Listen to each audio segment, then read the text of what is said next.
may third eye, sabi niya na parang when she turns 14, baka kunin, mga ganon.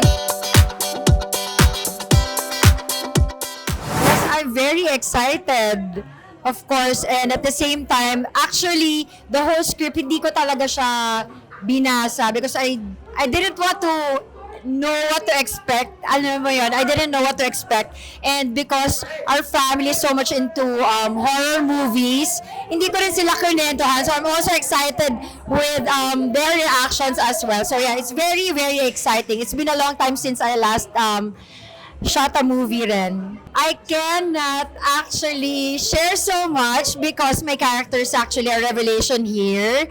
So, yun. Spooky moment siguro later na lang or when they watch the movie, that's when they'll know. Actually, every family member meron itong red band, red bracelet. It's a symbol of siguro yung family namin, the love that we have for each other. Also, for me naman, because medyo lapitin kami ng mga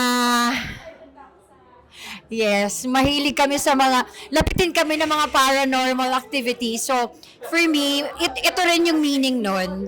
Kumbaga, di ba, they say na if you wear something red, hindi ka nalalapitan.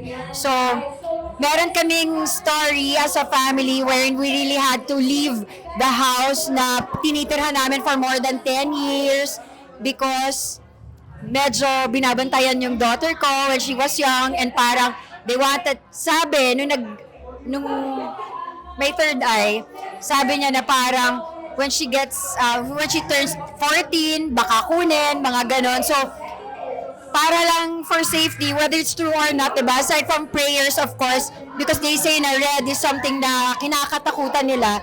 That's why we wear red bracelet also. But aside from that, it's a symbol of our family, that the love that we have for each other. Guys, mga kapuso, showing na po ang Huwag Kang Titingin. Sana po ay panoorin nyo.